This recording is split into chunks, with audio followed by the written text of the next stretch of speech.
With that out of the way, it is a great pleasure to hand over to Professor Yoon and learn more about play. Great, thank you so much, Charles. I hope everyone can hear me okay. I am really grateful that everybody is joining us on a Saturday morning. I know that it's kind of a big ask, so thank you for being here. As Charles mentioned, the title of this is Children's Play in the Pandemic, Homeschool, Virtual, and the Spaces in Between. And, you know, it's a weird time to talk about play because I think that in a sense, all of us have talked about how hard it is to define play. And I think especially during this time, I'm sure that a lot of us have questions on what that actually means. And so I'm gonna start off with this quote by Hannah Dyer. And she basically says, in children's art and play, what is taken for granted is often broken down and reimagined. Children can tell a new story of relationality and subject formation. In art such as novels, film, and drawing, difficult realities are worked out. And I think I'm going to start with that definition because this isn't necessarily a webinar about how to set up play or a list of things to do, although I hope you leave with some practical ideas. But it's more about paying attention to children's play and what it does for their being, their relationships, and their identity. And I like this idea of the synonymous relationship between art and play. So the act of creating and imagining and re-envisioning the social conditions of today. And I think that's the potential in children's play to reimagine new futures. So I'm going to start with that idea. And so before we start, I thought it would be helpful to just see who's in the room. And although I can't really see you, I thought it'd be nice to get to know each other in virtual space. So we're going to start with a Zoom poll about who you interact with regularly as an educator, teacher.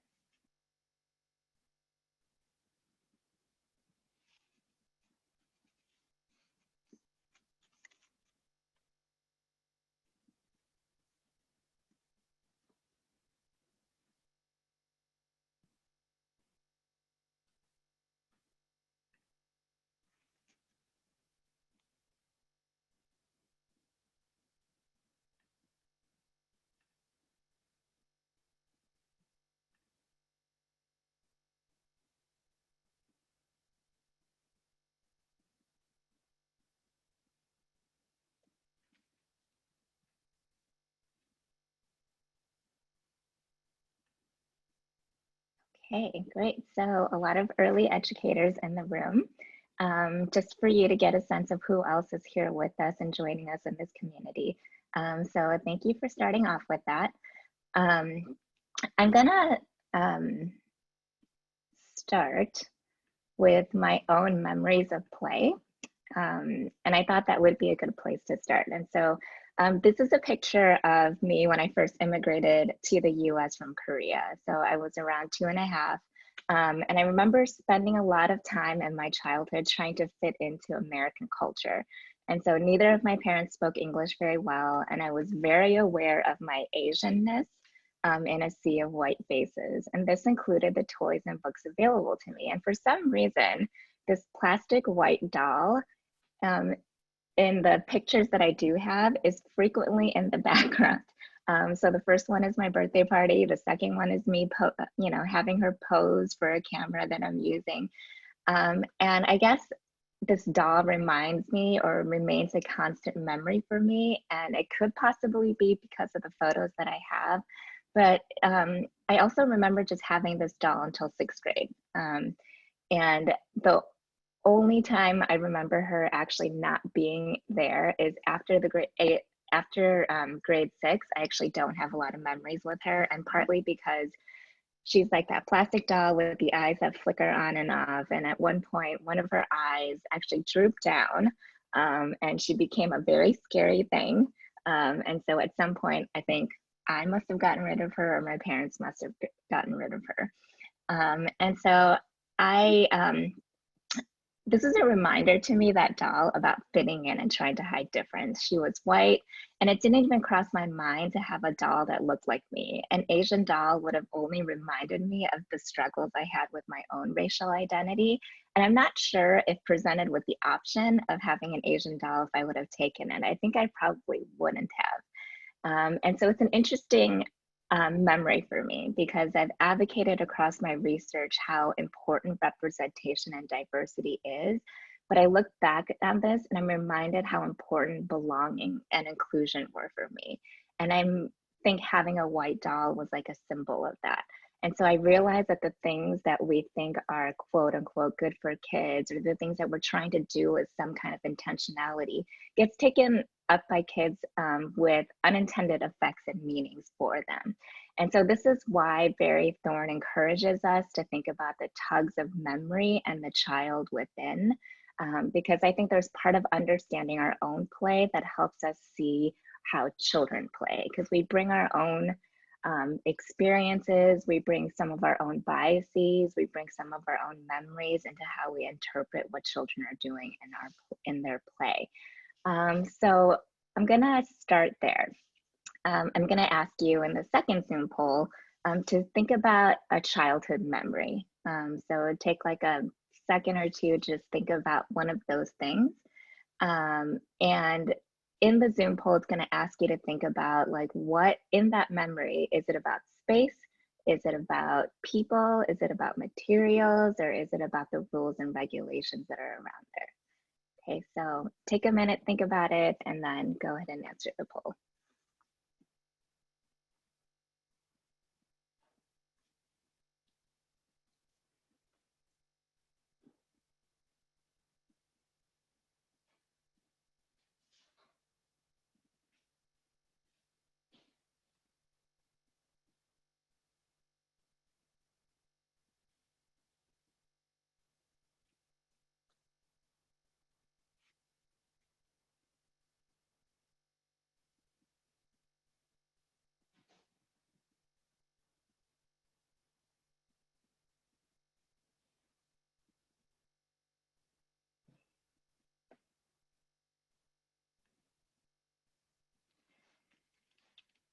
Okay, so it looks like nobody wants to rethink or have a memory about the regulations and rules or boundaries of play, which is actually an interesting thing that to think about, right? And how the spaces and the objects and materials and the people that you played with, I think have very similar or resonant effects across the board. And so I'm going to talk a little bit about why I started with that and why that's important. So historian Howard Schudikoff, he did this book on the history of children's play in American childhood from the 1800s until maybe like 20 years ago, present day at the time. And one of the things that he talks about is that children's play has kind of shifted or changed across time, but that there's certain frameworks that we could kind of think about. And so in children's play, he talks about how the materials are really important and its shift and changes and morphs, including children finding spaces to play, because as we think about rural America to urbanization, like that space has changed, and it's changed where children play. And then the interactions and the relationships that they have. And I think with other children and with adults is also part of their play. And then the boundaries, like even though a lot of us said that our memory is not about rules and regulations, because obviously we all sometimes hate them, that these boundaries kind of regulate or limit where we decide we're going to play. And so I start with this because I think it's a useful definition to think about play across context and across time, and to analyze and think about how these four different things have actually changed and shifted over time, and also remain the same in children's play. So I'm going to draw on this framework several times throughout the webinar, and I think it's a useful frame to even think about in our teaching context. So I would like you to think about how you would describe play, like what words would you use to describe it, a word or words or a phrase. And so if you could go to menti.com and use this code that's up at the top of the screen, or you could scan the QR code with your phone.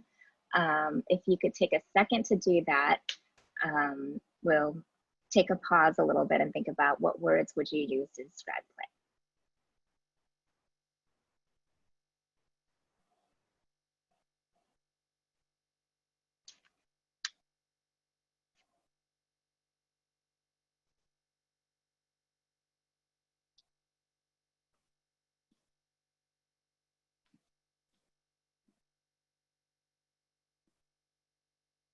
Okay, so I see fun, see a lot of people saying imagination, imaginative, spontaneous I saw, unstructured, so we're gonna continue the we hate rules idea.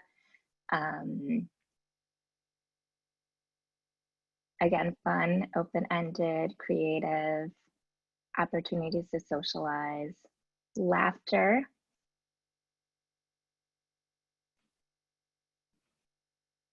and I love that, beautiful.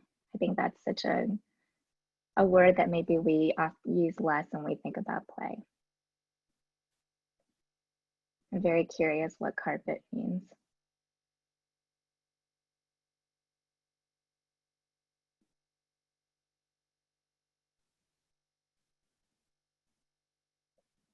Great, so I think our big word is imagination.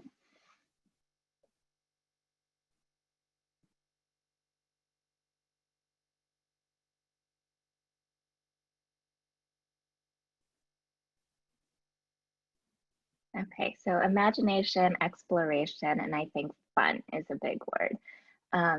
So part of why I wanted us to do this is to think about how the definition of play can change so much. So I don't know if it's worth us thinking about how to define play, because I think all of these are actually really robust and helpful definitions of how we think about play. But maybe it's this idea of like what we want to do with this. And so I'm going to just talk a little bit about redefining play. And so one of the things that I want to start off with is this idea that play is multimodal, affective, and intense. And the reason I bring that forward is that I think a lot of times we imagine play to only be fun. And I think fun is a great word to describe play, because a lot of times play can be intense fun. But I think play can also be really intense in a dark way. I think play can also feel problematic. Play can also be riddled with conflict. Play can at one moment bring you intense joy and perhaps intense pain, right? And so I think we've all experienced that even in our childhood and even when we do that now. And so I think play having a range of intensities and feelings is what I wanted to start with. Secondly, that materials solicit action, but they don't dictate it. So Rachel Bernstein talks about this idea of scripted things, how there's things that might script certain ideas about gender, certain materials that might script certain ideas about race, that might lead kids to play in a very specific way. But the overarching thought is that kids have agency, right? That these materials may solicit specific action, but it doesn't dictate how that's going to work. Next, that narrative scripts circulate within these ideas about gender, race, and disability. And so there are narratives that kind of run in the background that children kind of take up, right? Whether they're toddlers or whether they're older elementary, right? And so it's important to think about what those gendered, race, and disabled scripts are that circulate around children's play. Next, that children's play happens across context and time, and it's both official and unofficial. And so I started to think about how children play all the time. And I'm sure as teachers, all of us kind of experience that. And that it's not just the official play times that hold import for us in knowing how children are playing and understanding themselves and each other, but it's also the unofficial times. And sometimes those unofficial times when they're not supposed to play is the time that a lot of interesting things can actually also happen. And then our tendency to interrupt or stop certain kinds of play could be because of normalized ideas, internal biases, views of what we think is innocent play. And so that's why activating our memories and our ideas of how we used to play is one way to think about how we might want to redefine and reshape play that might not look familiar to us or that we might not understand. And sometimes those things we have a tendency to interrupt more often. Okay, so I'm gonna take a brief pause and I'm gonna give you 6 different photos of a play sequence that happened in a kindergarten classroom. Okay, and so I just want you to take a second to think or to jot down any notes on what you think is happening here.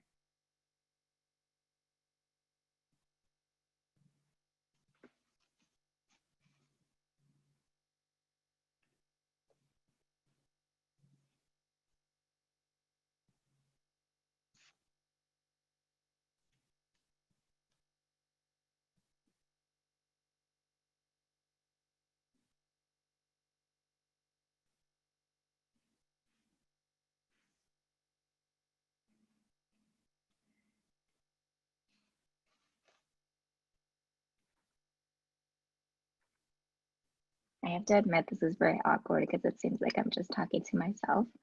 But I will talk a little bit about some of the things that I think you might be seeing, and I see some in the chat, right? That that it looks like it's pretend play. It looks like it's dress up.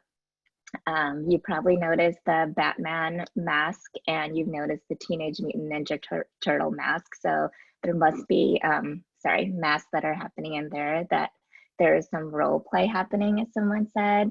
That it looks like because he has that stethoscope that he might be saving the turtle.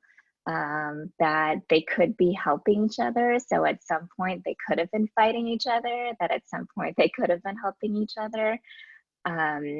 Appears that one of the superheroes is getting a checkup after the fight, and they might be working out some difficult feelings, right? And I think one of the things that you might have noticed is that at one point at the beginning, the African-American boy, Jalen, was wearing a Teenage Mutant Ninja Turtles mask, and at the end he changed it to the Batman mask. So at some point they had switched roles. And then Ola, who was wearing the Batman mask, has also switched roles and just became a doctor, right? And so, so I think one of the things that, a couple of things that I want to mention about this scene is that, you know, it feels a little straightforward. Sometimes it might seem chaotic. Other times it might feel unrecognizable, and altogether it feels kind of unremarkable, right? It's just something that maybe children are doing and that we might have seen every single day.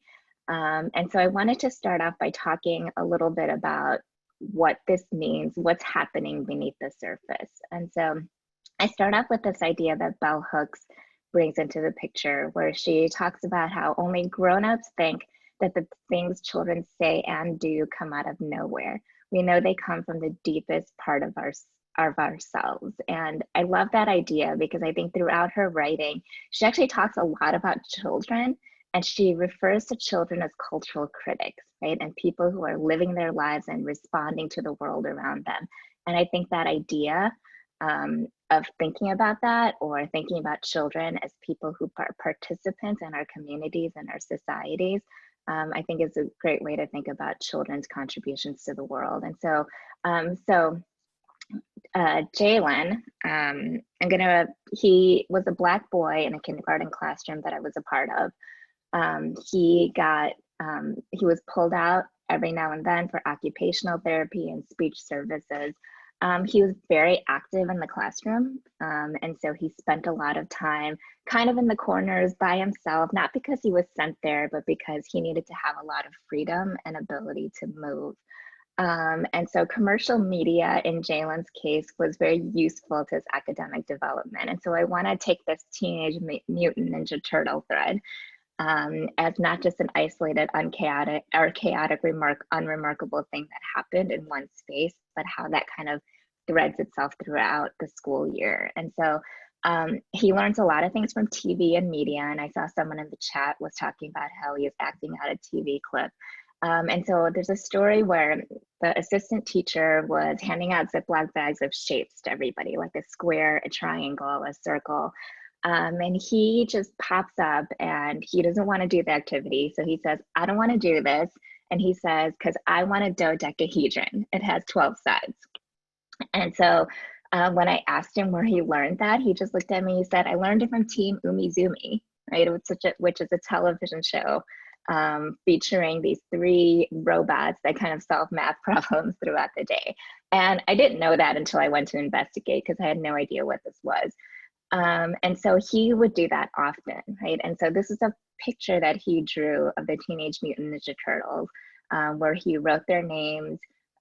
He would write the word pizza on papers with a lot of E. So the word pizza, the Teenage Mutant Ninja Turtles' favorite food, was remixed into a lot of his text throughout the school year. Over the year, he brought in scenarios from the Turtles, not only in his play, but in other official times where it wasn't about playing, but he tried to fit it into writing. He tried to fit it into conversations that he was having with other people. On Halloween, he actually told me that he went to as Leonardo to a Halloween party, and his friend Kira came with the same costume, but he wanted to point out that he had the old version of Leonardo and she had the new one. On Valentine's Day, he bought Valentine's cards for everybody and he was very excited to share them and he wanted to surprise people. And so in a class meeting, he said, I have a surprise for the Valentine's cards. I can't wait for everybody to see it. And everybody knew before he even said anything that his were going to be Ninja Turtle cards, and they were.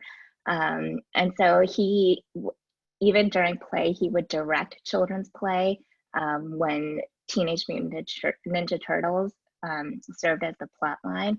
He insisted that the turtles only fight the bad guys or the foot soldiers. And even when another student he wanted to pretend that the turtles are still bad guys, Jalen insisted that they only fight the shredder. That again, he said, they only fight the shredder. And so throughout the school year, he asserted himself as an expert in this. He was committed to preserving the legacy of the Ninja Turtles. He had a lot of knowledge of this particular kid culture and kid culture in general. And he had this ability to draw and write as a 5-year-old that gave him a lot of social capital and power. And so many children were interested in similar media materials, but they couldn't necessarily translate it on paper like he did, right? So he won a lot of admiration from both his children and his teachers. And so, so I think reconsidering the limitations, for example, popular culture might not always sit well with us, but I also think in this case that there is a lot of affordance that this gave him, not just in his academic abilities, but in his play and also in the relationships that he had with other kids. And I argue that I think this is important for him, especially as a Black boy, because we already know that in so many ways, adults draw out the boundaries of children's social work. And Michael Dumas and Joseph Nelson talk about how these boundaries deem certain childhoods unimaginable, that the rights of particular children, like Black boys, to imagine their own present and presence in the world is predetermined, bounded, and socially regulated for them. And I think for him, he was fortunate enough to be in a space where teachers knew that and that they made space for him to do all of those things. And so I think that was a really important part for Jalen, especially as a Black boy who might potentially be regulated in spaces like this. And so if we start to look closer, we can start to reimagine play across these 4 contexts marked out by Chudikoff that I brought at the beginning. Jalen showed us that the loosened boundaries that his teachers provided of what materials, for instance, the resources of pop culture that children played with, these materials influence his potential interactions and social standing in the classroom. And this happened when the space, I would say, of media and media culture came together in the classroom spaces. And I think we could take a look at that even closer in each specific case, for example. So if we think about materials, right? So I'm bringing this picture. This is a picture of my niece. And this is a picture, obviously, of Maleficent. And so one of the things that I always find intriguing about my interactions with her is that she always loves the typical evil person in shows. So we might not necessarily think, you know, when children like certain characters, we might think they might only like the good guys, but they also like the bad guys, right? Or quote unquote bad guys. And so this is a Maleficent doll that she had. She really loves Ursula in The Little Mermaid. That's her favorite character. When you ask her which character in My Little Pony she likes the best, she says Nightmare Moon. And Nightmare Moon is the one that could be good and could be bad at the same time.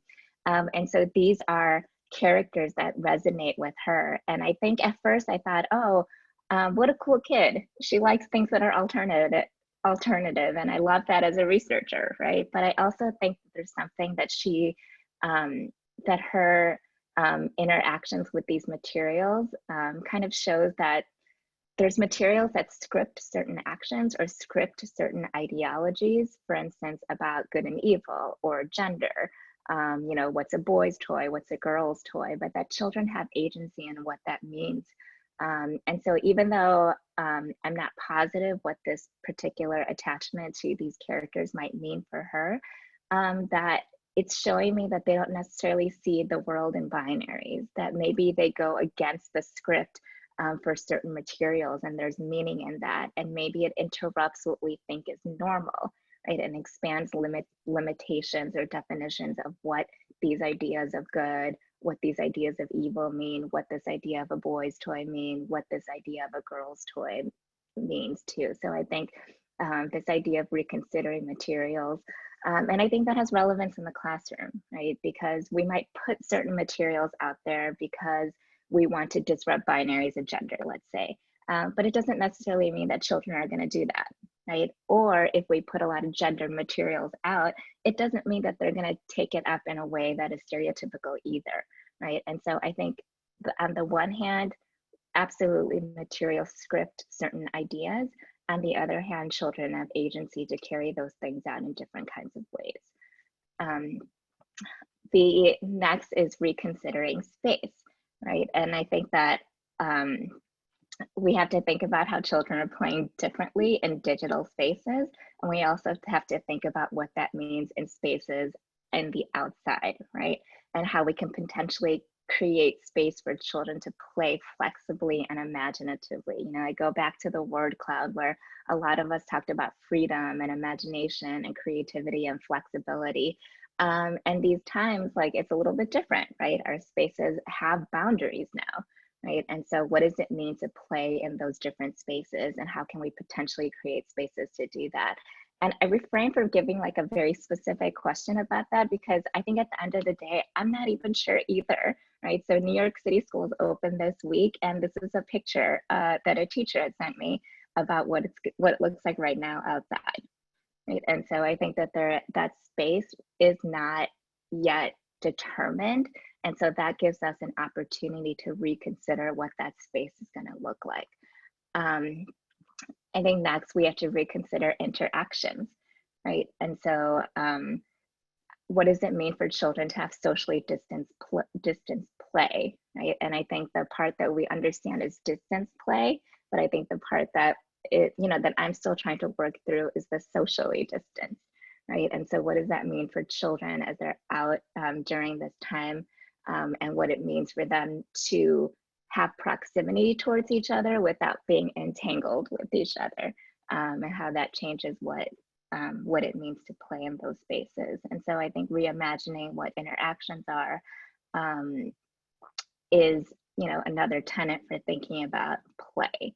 Right. And so finally, I want to talk about like reconsidering young children at play. And so I'm going to bring up this picture because a few years ago, I went to a more rural area of China where children play for hours. I mean, this was kindergarten. All they did for like 5 or 6 hours was play. And so I just felt like I was kind of in heaven there, that they were able to do all of these things. And so what they did was they played with materials that could be accessed in that particular space or that community, right? They were given space And while adults were there and they set up certain boundaries or limitations, they also loosened their regulations and trusted children to measure their own risk. And they played in culturally relevant ways with games that also crossed age limitations. And there wasn't necessarily an age range. Like we think of games and I think, you know, this is for ages 3 and up, this is for ages 3 to 11. But if we were to consider that, it is kind of arbitrary, right? It's a guideline, but it's an arbitrary guideline. And so children here played both kid games and adult games. They sang kid songs like Frozen, but they also sang adult songs, right? And so I think this is a time for us to reimagine play together, right? I think we're in a historical moment where we're all trying to figure these things out together and nobody really has an answer, right? Everybody just has possibilities. And so I think it's a way for us to rethink the conditions around play and maybe start over, right? Maybe we learn from children and see what they're doing and saying to inform our own imagining. So instead of how-tos on setting up play, I close with some practical suggestions. So rather than rationalizing play into a purposeful academic activity, because I think I spent a long time trying to think about that, right? Like, what are the 5 tenets of play? What are the 5 centers that I should have? And not to say that those things aren't important, because I think those things are absolutely important in our role as teachers. But beyond that, right, how do we dig deeper into what play means and is for young children, and particularly those who are marginalized by intersecting identities, those who might be experiencing trauma and stress, those who are like myself when I was younger, trying to belong and fit in. And I offer these suggestions partly because I don't think any of us knows the actual answers, but it's enough for us to find out and be curious. So I start off with this idea of picking up and analyzing narrative fragments. So I go back to the story of Jalen, and that one singular isolated incident might not be meaningful or remarkable, but when you pick up all of those different segments and narratives and those fleeting moments that have happened throughout the year, when we look at that together, we see a larger story, right, about identity. We see a larger story about belonging. We see a larger story about how he wants to present himself into the world, right? And so one of those things that we could easily do is pick up and analyze narrative fragments that are happening throughout the day or that are happening throughout the year. And they could be photos, they could be audio recordings, they could be little sentences that they might have said, they could be drawings that they had throughout the year. And so picking up these fragments and thinking about them as narratives, like ideas that tell us a larger story, means that we take seriously the things that children are doing, even if they might not be serious to us. The second is focusing on setting up the conditions of play rather than prescriptions. And so again, I return to Howard Chudakoff's framework about like thinking about what materials and what conditions those materials might set up, the space and how it's organized and how that's going to set up certain kinds of conditions for play. The way that interactions might be facilitated and mobilized in certain kinds of play spaces, or even the boundaries and limits, right? I think that a lot of us, when we think about our childhood memories, we're probably bounded by a lot of the limits and rules and regulations that go around play, right? And so thinking about how those boundaries are also setting up certain kinds of conditions. The next thing is just seek opportunities to understand before you interrupt. And you know, I think that's a hard thing sometimes. And Vivian Paley has a very long body of work where I think she just sought opportunities to understand. In 1984, she wrote this book called Wally's Stories. And basically it's just a whole collection of narratives. And I think she intentionally didn't like try to insert herself into those narratives. She just put them all out into a very thick book of just stories of children at play. And I learned a lot from that as a beginning teacher, right? Just seeking out opportunities to actually think about what kids are doing, and that sometimes that takes time, and sometimes that takes stepping back a little bit and letting things unfold and seeing what happens during that process. Reflect on how materials script interactions, but be open to how children actually take them up in creative ways. And so that I think we've talked about that a little bit, so I won't labor over that. But I think being cognizant of the ways that certain materials are also race and gendered, but at the other hand, thinking about how those children have some agency and power over those things as well. And then finally, fostering intergenerational relationships. And I think sometimes when we think about intergenerational relationships, we might think about grandchildren and grandparents, right? Or mothers and fathers and young children, right? But I think that there is something, I think school permits, I don't know if I'm gonna get in trouble for saying this, but I think school doesn't allow as many opportunities for young children or for children in general to have relationships across.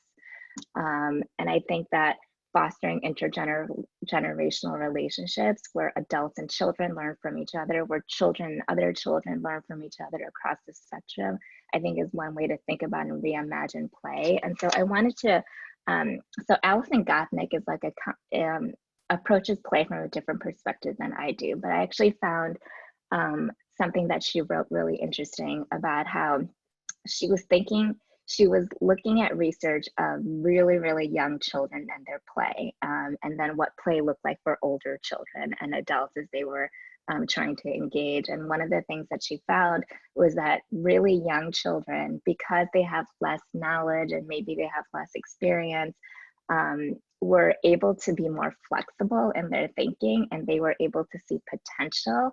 And so she talks about this idea of a flexibility model versus an efficiency model, right? So as we get older, what happens is we get more efficient in our thinking, right? And as we get more efficient in our thinking, we get narrower and narrower in our possibilities. And what young children are able to do, because maybe they haven't mastered efficiency in their thinking yet, that they were a lot more flexible and open to opportunities. And so I think that's a way that young children can also teach older children, where young children can also teach us about what it means to play in these spaces. And so that's an idea that I think really resonated with me, because I think there's a lot we can learn as we move through our age grades. And I would argue that adults have a lot to learn from children, but also have a lot to learn from our own play as well. And so I wanted to close with this quote by Carla Shalaby. And I think obviously this is probably a really important idea for us now in this very tumultuous political moment of racial and global pandemics. But she says, if schools fail to offer young people the chance to imagine freedom, to practice freedom, and to prepare for freedom, it is unlikely that these young people will prove able to create the free country human beings deserve. Okay, so as we're gonna leave a little bit of time for questions, but before we do that, two things that I wanted to mention is that we have a new podcast that's coming out called Pop and Play from Teachers College, and this is the URL or the link for you to get a preview of what that looks like in the trailer for that podcast. And secondly, to see a list of past webinars and resources, you can visit tcdigitalresources.org.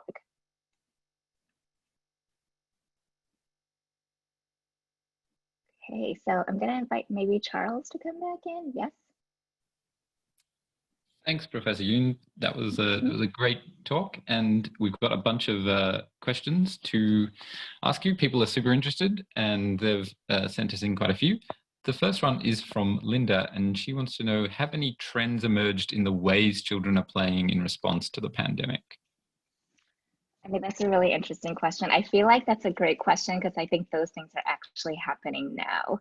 And so recently I've seen like a bunch of projects that are in progress of children's play in the pandemic. people doing projects about teachers and their voices. You know, I think a couple of things that I wish I had shown is I think that children are actually playing in really creative ways on Zoom, which is really funny and not in the ways that teachers want, perhaps.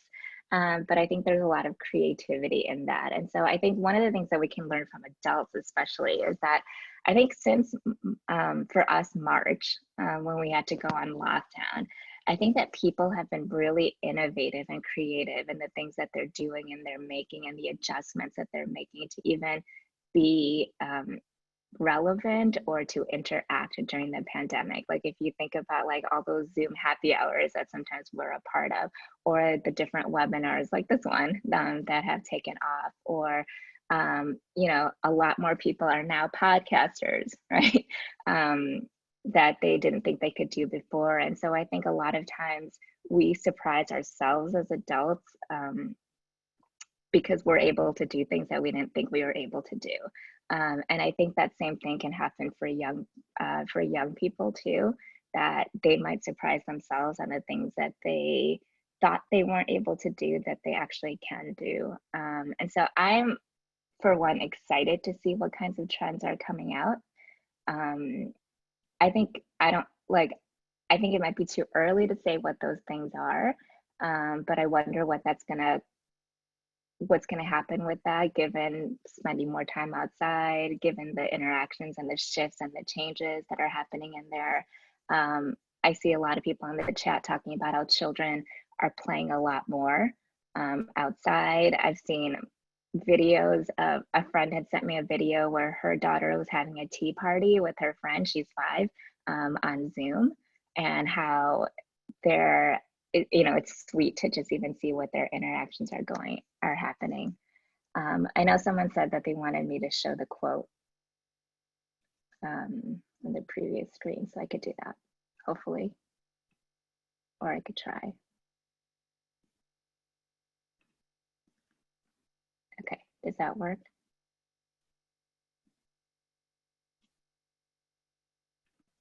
Okay.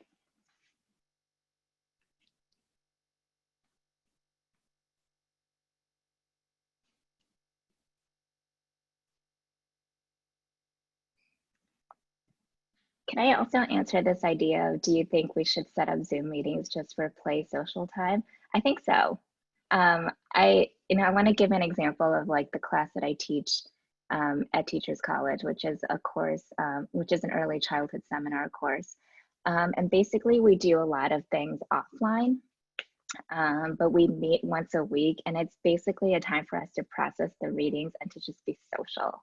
And I think we forget that that is, but especially in a synchronous space, that is probably really important, because it's hard to make connections with people physically, and that there is potential to make connections with people in digital spaces. So I do think that's that might be an important thing to do. Great. Are you ready for another question? Sure, yeah. So Usa wants to know, how can teachers support pretend play when they don't have access to materials like costumes? That's a great question. So I'm going to go back to Howard Chudakov's idea. And one of the things that he wrote at the beginning of the book, he was talking about children's play in the late 1800s, right? Where children didn't have a lot of space to play. And so what they would do is they would just play in the alleys or play on the street or play in different spaces and corners wherever it was available. And that's kind of how in the 1900s they started to make playgrounds as spaces for children's play. And he kind of says that same idea with materials. If you think about back then, like where they would play like stickball, or they would play kick the can, or reappropriate other kinds of materials for their play. And so I think that it's not necessarily the sophistication of the materials that are there, because I really think that young children will creatively transform something into a thing of play, right? Like it doesn't have to necessarily have a certain purpose or have a certain script to it. And so I think sometimes like not having those materials offers us an opportunity to just bring in non-standard materials, right? Whether it's just like a bunch of rocks in a can, whether it's like feathers in like a tray, whatever those things are. And so I think that it's not necessarily the materials itself that has power to script certain kinds of actions, but I think that children will take up materials in different ways. And so I think back to even the children in China is that they actually crafted a lot of those materials from what was available in the natural world, right? And so some of that, like I didn't show a picture of this, but they would actually play with these like very huge like cans, like almost like I don't know what to call them, but they're like these very gigantic cans where actually kids can like climb into it.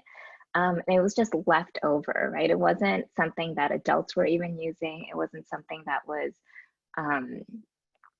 it wasn't intended for play, but young children found a way to play with it. And so I think that's another way to think about that. And then also, I think some people, I love the ideas that are coming in the chat, right? Like strings, having them make their own mask. They could recreate certain kinds of things.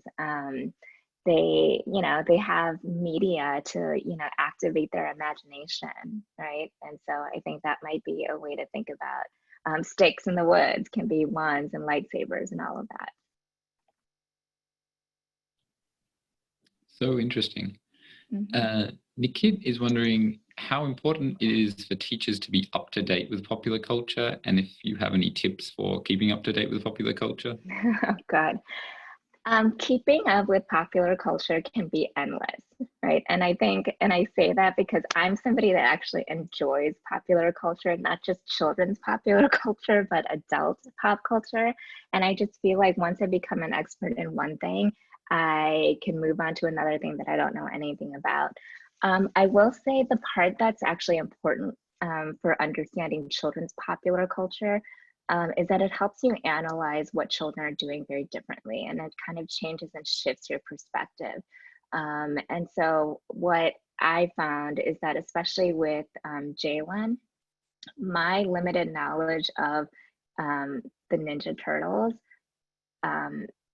how like limited my understanding of what he was actually trying to do and accomplish throughout the year, right? And so I think that watching it, and yes, I've watched a lot of them. I've watched stuff from the 80s now also, or the 90s. I don't remember when it came out. And I've watched stuff from now too. And I've bought like 2 comic book collections and all of that. And I think the part that's really interesting for me is that I understand his play a lot better, but I also am able to see the problems and the issues with it, And I think part of that I'm saying is that not all pop culture is productive, right? I'm not saying that not, I think some parts of pop culture can be very problematic, right? And so I think it's important to know the things that they're doing and how they're taking it up in their play and what it means for them.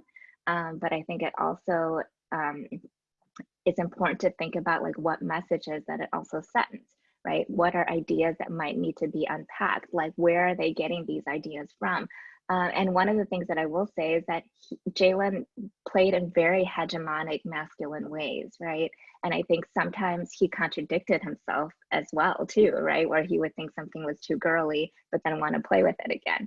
And so I think that I think when I see the pop culture that he engages with, I think it's not surprising where some of those ideas come from, but I'm also get surprised by how children always are kind of in flux, right? And it's very complicated. Like they might reproduce these same stereotypes, but they also might produce different ideas, right? They might change their mind as they're playing with these things with other children. And so I would say that understand their pop culture actually deepens our understanding of their play. And I think the same thing with Star Wars, right? I think I have an embarrassing story where I have this young child who was telling me about Star Wars, and I had very limited, I know what Star Wars is because I think all of us know what it is unless we were living under a rock. And I know certain characters, right? But I didn't really know it, right? I didn't really know stories. And so he was telling me he was doing this like play-by-play of what he was drawing on a piece of paper, and he was talking about Star Wars. And one of the things that he said is, oh, these are all my TIE fighters, and these TIE fighters are fighting these TIE fighters. And I honestly, like, I didn't know what TIE fighters were. I had no idea what he was saying. And so on my notes, like, you'll see me write like Thai as in like bow tie, like Thai as in Thai food, like Thai as in Tai Chi. And then when I went back to look at it, I realized, oh, it's TIE like as an acronym for twin ion engine, right? And so I think that completely changed how I looked at that interaction, right? And that completely changed what I saw on his paper. And I think understanding all of those different nuances also helped me to discover things that other children were doing that I didn't even realize, right? So in proximity to that child, there was another one who was forbidden to watch things on TV, but like on his, you know, in his paper, he had like drawn a Death Star. He drew TIE fighters in there too. So just because he wasn't allowed to play with it, it doesn't mean that he did enact it in some sort of way. And so I think that helped me to make connections across with other young children who are trying to do those same things to even fit in, right? And to belong in that space. And so I think the idea of understanding pop culture resonates with me in the ideas that, in how we can think about children's play in more sophisticated ways rather than dismiss it. And so I think we do those same things as adults too, right? Where we look at adults that watch reality TV, let's say, and we're like, oh God, that's so mindless and dumb and blah, blah, blah. But then when you look at it and you look at how different people talk about it, you realize that it has some affordance for people that goes a lot deeper than, oh, these shows that are watching people do dumb things, quote unquote. Right. And so I think we can do that same thing with children sometimes, where we look at something and we go, oh, that's just them doing that thing, right? Where it could be a lot more than that. I saw something in the chat where someone said you could recruit informants to help you do that. And I think that's a wonderful example. I have asked so many children to explain to me certain things, especially in my early Star Wars days where I didn't know anything. And that was hugely informative. So yes, recruit informants, I highly agree with that. Great, great. Another pandemic related question from Deborah. Do you think that the limitations on social interactions, distance, and the non-sharing of materials will stunt or change children's ability to learn about socialization with their peers? I don't know if I would use the word stunt, but I do think that it will. I do think that it will change it. I think that, you know, I've talked to a lot of teachers that, you know, they worry about that, right? They worry about the idea that there isn't that idea of sharing or community and what that changes. And I think that forces us to have to change what community and what sharing actually looks like. I've also heard the same thing with parents, right? That there's a lot of parents talking about their infants or their toddlers they're more afraid of people, right? Because they're not used to hanging out or interacting with people as much. Or that children are more isolated in their play because they almost have to be. And so I think that that fear is valid. So I hate that I'm like giving a very depressing answer to that. But I wanted to acknowledge that I think that's a real concern, right? And so I think that with those concerns, I think it might force us to shift what we think that community and shared space might look like.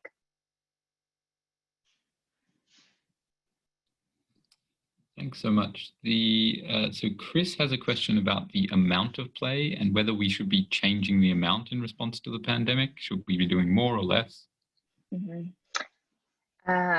More, always more, whether or not we're in a pandemic, I think. But I do think that, especially given the question right before this, where we were talking about social interactions and collectiveness and belonging, I do think there probably needs to be more. And I think about us as adults, and I'm wondering like how many of us are so tired of Zoom, right? How many of us can't concentrate for more than a few minutes? How many of us turn off our videos the second we enter a meeting, right? And so I think that if that Zoom space can feel more like play, and I think if anything, in a regular school year, teachers are under so much pressure to have to do so many things, meet so many standards, under a lot of limitations because of curriculum, because of policy pressures, because of testing, all of that. And testing, I mean standardized testing, not like COVID testing. But I think because of that, there's a lot of limitations on children's play, and I definitely think they don't get enough of it. But I think we're kind of at this unique opportunity where most of us are just trying to be in spaces and trying to make that safe space safe so that we don't, increase the spread. And so I think we're all just trying to survive, right? And I think that is almost a unique opportunity for teachers to use their time and their space differently. And so there could be time to play in that. I also think that maybe there's time that, taking Zoom breaks and just leaving for a little bit and coming back could also be a way to facilitate more play, because play doesn't have to always happen on screen. And going back to Chudakov's framework, play doesn't always have to be bounded by an adult or you regulating what's happening in their play. I think it's just offering a chance for them to go and do that. And so I recall going to a webinar once where they told us to leave for like 15 minutes, or they would turn on music. And, I think rather than having this full couple hours of this webinar, I really appreciated those times where I could just kind of be by myself and be in my own space.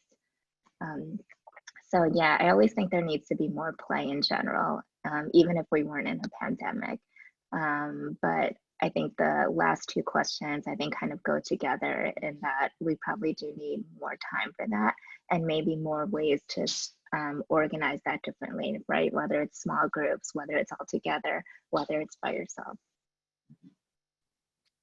Thanks so much. So we're about at time now. If you'd just like to put up the final slide again and say a couple of words about the work that you're doing. Yeah, I think as I'm going forward, one of the things that I'm thinking about is not just children's play, but I'm also thinking about adult play. And so I think that's why we thought of this idea to co-host this Pop and Play podcast, because I think just as much as we focus on young children playing, I also think there's like an aesthetic, creative, imaginative part of play that adults engage in that is different, right? I don't mean like you should go and build a dress up corner in the corner of your house and play like every day and do a different dress up opportunity, right? But I think that as researchers, I think play gives us a lot of affordances. I think as teachers, engaging in our own play helps us kind of like reimagine those feelings or re-engage those feelings that we might not have understood or we might have forgotten, right? Because we were kids such a long time ago, we might have forgotten what those things mean. And so I've been looking at what play, obviously the play and the cultural practices of children, but then play and culture and what that means for adults as well. So please listen to the podcast. Great. Thank you so much. And thanks to everyone for joining us. It's been great to see you. If you want to see the recording of this webinar, we will send out a link, but the link to the website is also at the bottom of the slide. Thanks again. Have a great weekend. Great. Thank you, everyone.